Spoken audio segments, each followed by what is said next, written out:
Hello, and welcome to chapter 19 of The Boy in the Striped Pajamas, titled What Happened the Next Day. The next day, Friday, was another wet day. When Bruno woke in the morning, he looked out of his window and was disappointed to see the rain pouring down. Had it not been for the fact that it would be the last chance for him and Shmuel to spend any time together, not to mention the fact that the adventure would be a very exciting one, especially since it involved dressing up, he would have given up on it for the day and waited until some afternoon the following week when he didn't have anything else special planned. However, the clock was ticking and there was nothing he could do about it. And after all, it was only in the morning, and a lot could happen between then and the late afternoon, which was when the two boys always met. The rain would surely have stopped by then. He watched out of the window during the morning classes with Herr Litz, but it showed no signs of slowing down then, and even pounded noisily against the window. He watched during lunch from the kitchen when it was definitely starting to ease off, and there was even the hint of sunshine coming from behind a black cloud. He watched during history and geography lessons in the afternoon when it reached its strongest force yet and threatened to knock the window in. Fortunately, it came to an end around the time that Herr Litz was leaving, and so Bruno put on a pair of boots and his heavy raincoat, waited until the coast was clear, and left the house. His boots squelched in the mud, and he started to enjoy the walk even more than he had ever before. With every step, he seemed to face the danger of toppling over and falling down, but he never did and managed to keep his balance, even at a particularly bad place where, when he lifted his left leg, his boot stayed implanted in the mud while his foot slipped right out of it. He looked up at the skies, and although they were still very dark, he thought the day had probably had enough rain and he would be safe enough this afternoon. Of course, there would be the difficulty of explaining why he was so filthy later on when he returned home, but he could put that down to being a typical boy, which was what Mother claimed he was, and probably would not get into too much trouble. Mother had been particularly happy over the previous few days, as each box of their belongings had been sealed and packed into a truck for dispatch to Berlin. Shmuel was waiting for Bruno when he arrived, and for the first time ever, he wasn't sitting cross-legged on the ground and staring at the dust beneath him, but standing, leaning against the fence. "Hello, Bruno," he said when he saw his friend approaching. "Hello, Shmuel," said Bruno. "I wasn't sure if we'd ever see each other again. With the rain and everything, I mean," said Shmuel. "I thought you might be kept indoors." "It was touch and go for a while," said Bruno, with the weather being so bad. Shmuel nodded and held out his hands to Bruno, who opened his mouth in delight. He was carrying a pair of striped pajama bottoms, a striped pajama top, and a striped cloth cap exactly like the one he was wearing. It didn't look particularly clean, but it was a disguise, and Bruno knew that good explorers always wore the right clothes. "You still want to help me find Papa?" asked Shmuel, and Bruno nodded quickly. "Of course," he said, although finding Shmuel's Papa was not as important in his mind as the prospect of exploring the world on the other side of the fence. "I wouldn't let you down." Shmuel lifted the bottom of the fence off the ground and handed the outfit underneath to Bruno, being particularly careful not to let it touch the muddy ground below. "Thanks," said Bruno, scratching his stubbly head and wondering why he hadn't remembered to bring a bag to hold his own clothes in. The ground was so dirty here that they would be spoiled if he left them on the ground. He didn't have a choice, really. He could either leave them here until later and accept the fact that they would be entirely caked with mud, or he could call the whole thing off, and that, as any explorer of note knows, would have been out of the question. "Well, turn around," said Bruno, pointing at his friend as he stood there awkwardly. "I don't want you watching me." Shmuel turned round, and Bruno took off his overcoat and placed it as gently as possible on the ground. Then he took off his shirt and shivered for a moment in the cold air before putting on the pajama top. As it slipped over his head, he made the mistake of breathing through his nose. It didn't smell very nice. When was this last washed? He called out, and Shmuel turned around. I don't know if it's ever been washed, said Shmuel. Turn round, shouted Bruno, and Shmuel did as he was told. Bruno looked left and right again, but there was still no one to be seen, so he began the difficult task of taking off his trousers while keeping one leg and one boot on the ground at the same time. It felt very strange taking off his trousers in the open air, and he couldn't imagine what anyone would think if they saw him doing it. But finally, and with a great deal of effort, he managed to complete the task. There, said Bruno, you can turn back now. Shmuel turned just as Bruno applied the finishing touch to his costume, placing the striped cloth cap on his head. Shmuel blinked and shook his head. It was quite extraordinary. If it wasn't for the fact that Bruno was nowhere near as skinny as the boys on his side of the fence, and not quite so pale either, it would have been difficult to tell them apart. It was almost, Shmuel thought, as if they were all exactly the same, really. Do you know what this reminds me of? Asked Bruno, and Shmuel shook his head. What? He asked. It reminds me of grandmother, he said. You remember I told you about her, the one who died? Shmuel nodded. He remembered because Bruno had talked about her a lot over the course of the year, and told him how fond he had been of grandmother, and how he wished he'd taken his time to write more letters to her before she passed away. It reminds me of the plays she used to put on with Gretel and me, said Bruno, looking away from Shmuel as he remembered those days back in Berlin, part of the very few memories that now refuse to fade. It reminds me of how she always had the right costume for me to wear. You wear the right outfit and you feel like the person you're pretending to be, she always told me. I suppose that's what I'm doing, isn't it? Pretending to be a person from the other side of the fence? A Jew, you mean? Said Shmuel. Yes, said Bruno, shifting on his feet a little uncomfortably. That's right. Shmuel pointed at Bruno's feet and the heavy boots he had taken from the house. You'll have to leave them behind too, he said.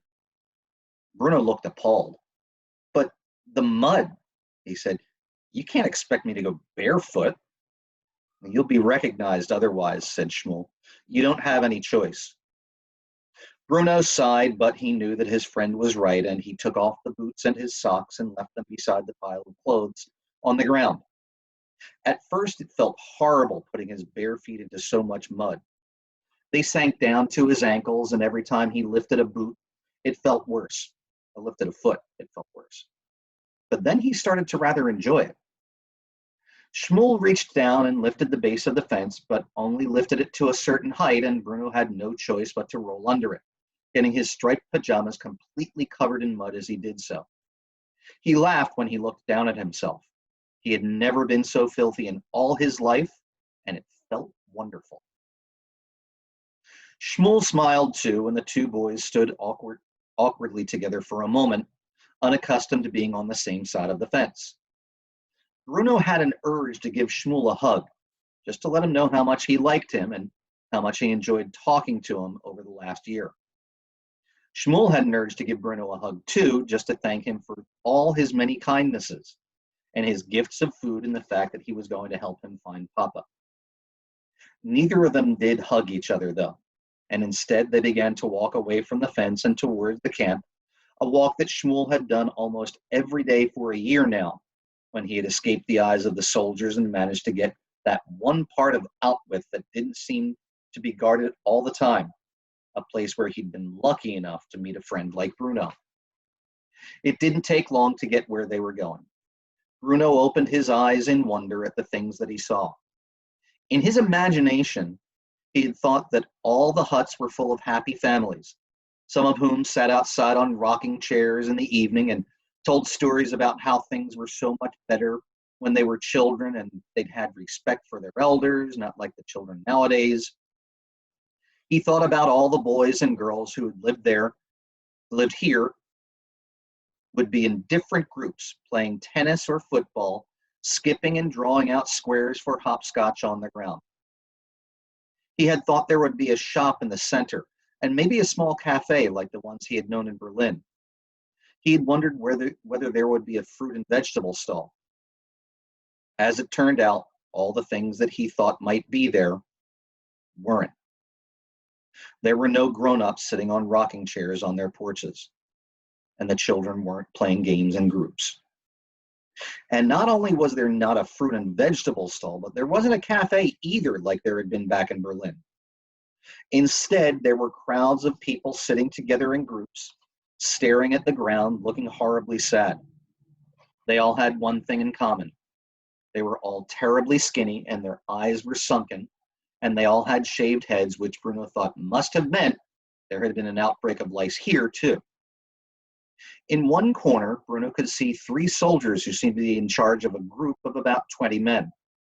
They were shouting at them, and some of the men had fallen to their knees and were remaining there with their heads in their hands.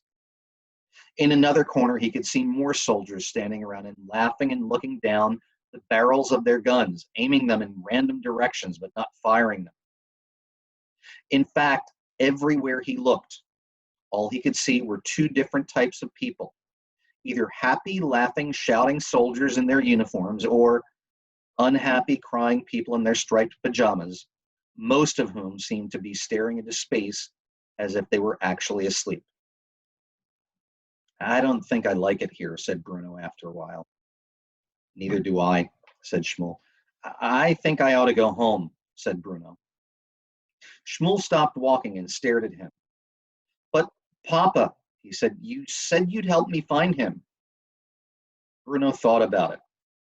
He had promised his friend that he had promised his friend that, and he wasn't the sort to go back on a promise, especially when it was the last time that they were going to see each other. "All right," he said, although he felt a lot less confident now than he had before. "But where should we look?" "You said we'd need to find evidence," said Shmuel, who was feeling upset because he thought that if Bruno didn't help him, then who would? "Evidence, yes," said Bruno, nodding his head. "You're right. Let's start looking." So Bruno kept his word, and the 2 boys spent an hour and a half searching the camp looking for evidence. They weren't sure exactly what they were looking for, but Bruno kept stating that a good explorer would know when he found it. But they didn't find anything at all that might give them a clue to Shmuel's papa's disappearance, and it started to get darker. Bruno looked up at the sky, and it looked a little like it might rain again. "I'm sorry, Shmuel," he said eventually. "I'm sorry we didn't find any evidence." Shmuel nodded his head sadly. He wasn't really surprised. He hadn't expected to. But it had been nice having his friend over here to see where he lived all the same. "I think I ought to go back home now," said Bruno. "Will you walk back to the fence with me?" Shmuel opened his mouth to answer, but right at that moment there was a loud whistle, and 10 soldiers, more than Bruno had ever seen gathered together in one place before, surrounded an area of the camp, the area in which Bruno and Shmuel were standing. "What's happening?" whispered Bruno. "What's going on?" "It happens sometimes," said Shmuel. "They make people go on marches." "Marches?" said Bruno appalled. "I can't go on a march. I have to be home in time for dinner. It's roast beef tonight." "Shh," said Shmuel, putting a finger to his lips. "Don't say anything or they get angry." Bruno frowned, but was relieved that all the people in striped pajamas from this part of the camp were gathering together now, most of them being pushed together by the soldiers, so that he and Shmuel were hidden in the center of them, and they couldn't be seen. He didn't know what everyone looked so frightened about. After all, marching wasn't such a terrible thing, and he wanted to whisper to them that everything was all right, that Father was the commandant, and that if this was the kind of thing that he wanted the people to do, then it must be right. The whistles blew again, and this time, the group of people, which must have numbered about 100, started to march slowly together, with Bruno and Shmuel still held together in the center. There was some sort of disturbance toward the back, where some of the people seemed to be unwilling to march. But Bruno was too small to see what happened, and all he heard was loud noises, like the sound of gunshots, but he couldn't make out what they were. "Does the marching go on for long?" he whispered, because he was beginning to feel quite hungry now. I don't think so, said Shmuel. I never see the people after they've gone on a march, but I wouldn't imagine it does. Bruno frowned. He looked up at the sky, and as he did so, there was another loud sound, this time the sound of thunder overhead. And just as quickly, the sky seemed to grow even darker, almost black, and rain poured down even more heavily than it had in the morning. Bruno closed his eyes for a moment and felt it wash over him.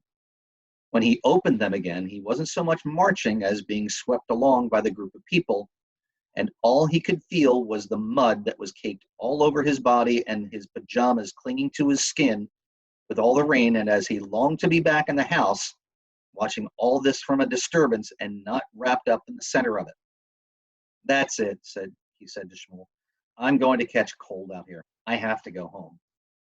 But just as he said this, his feet brought him up a set of steps, and as he marched on, he found there was no more rain coming down anymore, because they were all piling into a long room that was surprisingly warm and must have been securely built, because no rain was getting in anywhere. In fact, it felt completely airtight. Oh, that's something, he said, glad to be out of the storm for a few moments at least. I expect we'll have to wait here until it eases off, and then I'll get to go home. Shmuel gathered himself very, very close to Bruno and looked up at him in fright. I'm sorry we didn't find your papa, said Bruno. It's all right, said Shmuel. And I'm sorry we really didn't get to play, but when you come to Berlin, that's when we'll do. That's what we'll do. I'll introduce you to, what were their names again? He asked himself, frustrated because they were supposed to be his three best friends for life, but they had all vanished from his memory now. He couldn't remember any of their names, and he couldn't picture any of their faces. Actually, he said, looking down at Shmuel, it doesn't matter whether I do or don't. They're not my best friends anymore anyway. He looked down and did something quite out of character for him. He took hold of Shmuel's tiny hand in his and squeezed it tightly. You're my best friend, Shmuel, he said, my best friend for life.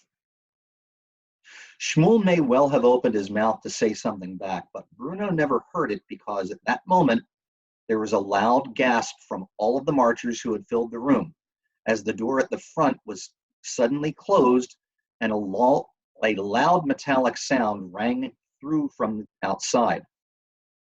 Bruno raised an eyebrow, unable to understand the sense of all this, but he assumed that it had something to do with keeping the rain out and stopping people from catching colds.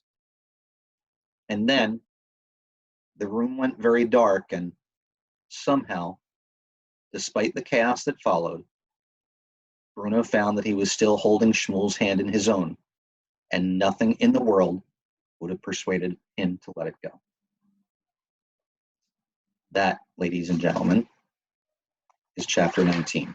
It was a tough chapter to get through, and I think now you understand why I have the picture up behind me that I do. For those of you who remember from our time at the Holocaust Museum, that is part of the model of Auschwitz and the gas chambers.